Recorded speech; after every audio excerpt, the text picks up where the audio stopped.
All right. So we got Game & Watch Samus here, and I actually feel like this will actually be okay for Game & Watch. He has a lot of tools to actually edge guard and cover a lot of Samus's options. Yeah, his disjoints are very strong, and it's very useful against Samus's moves. Yeah, so if Game & Watch can force edge guard situations, he actually has a lot of tools to take care of up B and also tether, just because his hitboxes last for so long. Yeah, Samus also has a hard time covering Game & Watch's sweet spot because it's so low. She can't really go out and just like edge guard him. So the fair doesn't beat the charge shot, but it beats missiles, which is just very good to take note of. Oh. Notice how the Game & Watch keeps on angling his shield. Yeah, and he was everything. also light shielding there to just get out of that pressure situation. Yeah, I don't want to see Samus missiling like that. Just because if he's prepared for it, he can just fair right in front of her and hit both the missile and her. So in the spot.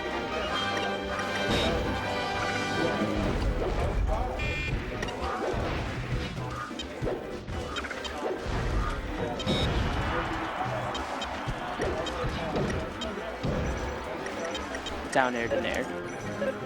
Beautiful combo by Game & Watch. The parachute is a wonderful move. Sort of a greedy try and recovery from the Samus. Ooh, that doesn't work on Samus. No grabs work on Samus. No, I don't think that would work. He would want to try to get edge positioning from his grabs, if anything, which he can do fairly easily. He has the ability to move around Samus at this point. Throwing in those down tilts. Gotta be careful. Definitely want to see this Samus play more grounded. Her crouch cancels should be able to hurt Game & Watch a lot more. Game & Watch has a very hard time with crouch canceling at the start, as one of his biggest openers is down tilt, which gets crouch canceled for a while, especially by Samus. And I'm also really wow, that was a really good space forward smash. I'm really liking Mr. Game & Watch's use of light shield just to escape this situation. Wow. That was just like that, the game's tied. Yeah. The poke down smash. He's getting very low on shield. There's the sweet spot we were talking about. Game & Watch has a really big magnet grab box, sort of like Dr. Mario's and Mario's.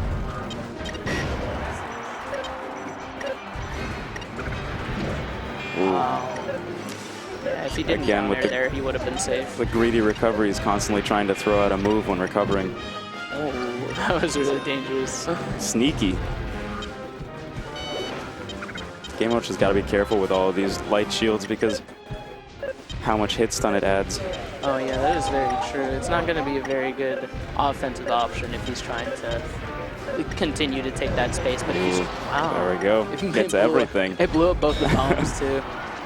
No chance. But just like that, Game & Watch weighs nothing and he's out. Okay, grab. Wow. He went for it all. He went for it all. These charge shots have been really good. Oh, no. Sadly to see that.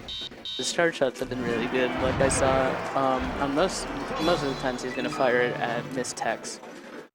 Miss-techs or try to read where he's going to go with the tech. Like when he landed on the platform at the top, he fired that one. And I feel like that was good. Yeah, he tries to use it on the platforms to cover all options. Works really well for him. Felt like the Game & Watch was in control for a good chunk of the match, but with Samus being Samus, it's really hard to kill her, so the 4 or 5 openings that she got, and that was it. Yeah, I did see him trying to go for down tilts, which is probably why he's opting for Yoshi's story. Just because Fountain was just really high. He wasn't able to get those kills when he needed them. This also makes it a little bit tougher for him to recover with those sweet spots because Yoshi's isn't that deep when it goes low. So it's almost like a frame perfect recovery or he dies. So Mr. Game & Watch does have to be careful there. The Samus looks like she's really comfortable moving around these platforms. Yeah. I did see her firing drop missiles from Fountain, so I feel like she's going to be opting for a lot of those here. Especially considering Game & Watch's only method of covering the missile seems to be his forward air, which leaves him really off guard when he's on the ground. I definitely do want to see more positional grabs from Mr. Game & Watch. Just getting Samus off stage is going to be a big thing for Lost him. his jump.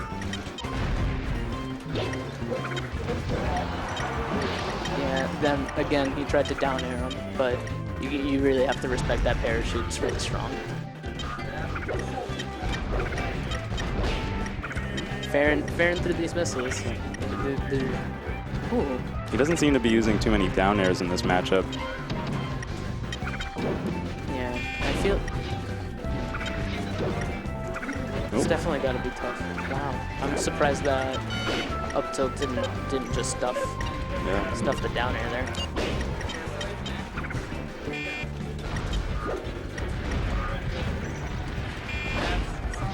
Samus is covering a lot of these options with the missiles and the nairs. Interesting choice. Probably didn't mean to say there, but he got it anyways. These Outspace are the really, fair. really good nairs by him. Yeah. Mr. Game & Watch is incredibly good at getting those sweet spots at the lowest he possibly can, even on Yoshi's. Oh, that's dangerous. that got me a little nervous there. Yeah, you did see him mess it up the first time around. Wow, good, great tech. And edge canceled that down air just to get him out safely. So now she's got her charge. So this makes it a little bit tougher for Game & Watch. I did see him trying to bucket it in the last game, but let's see how that goes. All right.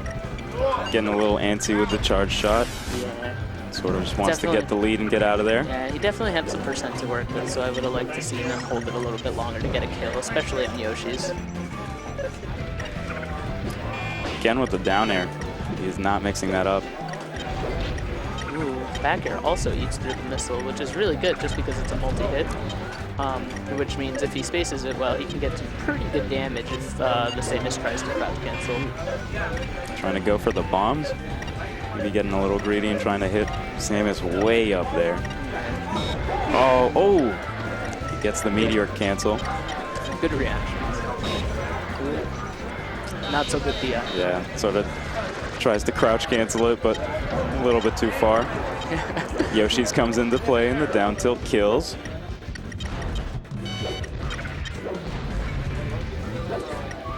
I'm really glad both players are wearing headsets so they can't hear us. Yeah. I really love those headsets. I think this is my favorite part about coming to GBS. Just being able to listen to that in-game audio is just so key. Yeah, we were talking about your set with the Palika the entire time, and neither of you noticed, which was really good. Didn't hear a damn thing. Ooh.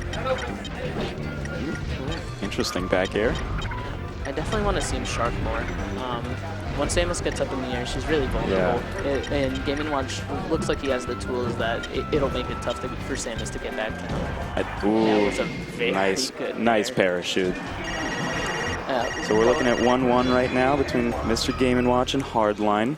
Yeah, it's getting real close. One of the things that I am seeing him do more is he's just trying to stay grounded.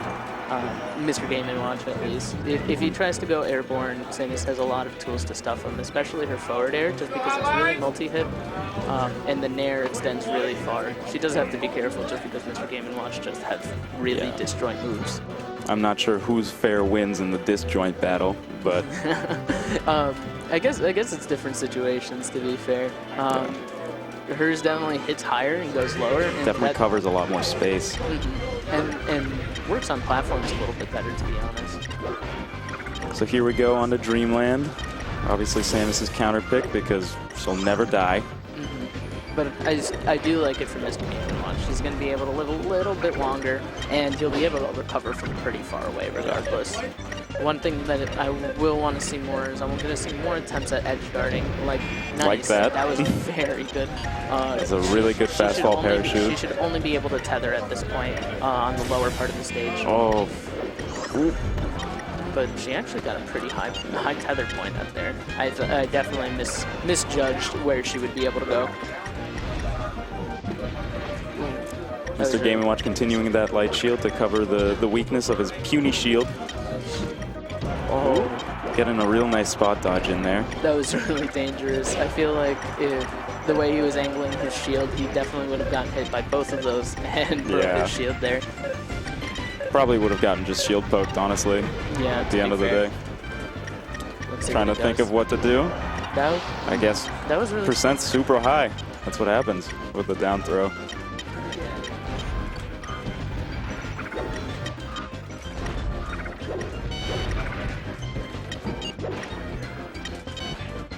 The Samus was firing missiles, but really low on the smash missiles. Game & Watch just definitely sat up on the top platform and waited. Sort of hanging out, waiting for him to get impatient. Well, again, I really want to see the Samus employ more crouch canceling. That fair should have been punished heavily, just by staying grounded and just a simple ASDI down.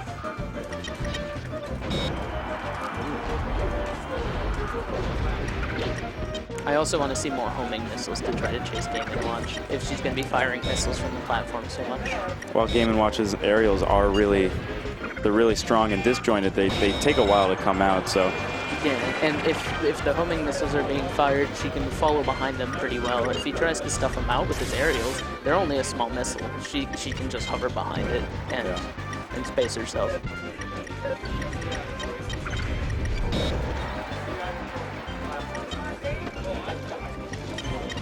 Definitely trying to shard there, but couldn't get anything. That was a smart grab. Spaces around that. Looks like the grab just sent him straight onto the ground, kind of like Dr. Mario's grab. I'm not sure if that's actually the case with Samus.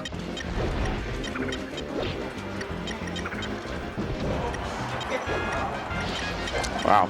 I'm really surprised that killed. It looked like she was on the road. Yeah, 140 on Dreamland for Samus is... Oh, he tried... I definitely like the attempt. Yeah. I feel like the hitbox was just going to take that out a little bit, so. Smart grab. Yeah, it looks like he just went straight grounded. I don't know if that was a down throw or something else. Did you see that smash DI on that nair? That was really good. Nice. So the thing with Game & Watch is that oftentimes with, not oftentimes, with Dr. Mario and I guess Samus as well, the port priority matters because if Game & Watch has the port priority, that kind of grab happens where he just gets sent straight down on the down throws. And he can just immediately tech it to super random fun fact. Is it the fourth port priority or? It's just greater port. So first port has the port priority. Okay. So if Samus was the first port, then I assume it would have sent him up. It might just be Game & Watch being wonky. Who knows? Yeah, there's another form of the port issues with the grabs. With the port closest to 4, their grabs release. They have a 1-frame advantage on being thrown and throwing. Right. So now we're at last stock. Look at that. Just with the down tilt killing at 160, it has to be really tough. Ooh. This is one of those games where the Samus takes 500 damage and Game & Watch takes 300. Going for Hail Marys. Yeah. Right? You might as well at this point. I really like the angle that the back air pops Samus up. It's a really tough angle for Samus to do anything at that point. Yeah. Just because she can be sharp really hard. Samus is also being like pretty patient in her shield. I guess this time a little bit came back to bite her. But because of Game & Watch's down air second hitbox when he lands, ooh, but that's it. That was GG's really to both of them. Very good set. I did really like Mr. Game & Watch's consistency with just getting back and recovering. There was definitely something that Samus could have done, either grab ledge and invincible nair, just because. All right, so I'm going to be playing, but definitely edge guard better, crouch cancel more for the Samus' side, and the Game & Watch, I'm not sure, to be honest. It was definitely looking tough for him, but I'm going to go play Hotline on 2, I know. so I got this. Good luck, Hayrow.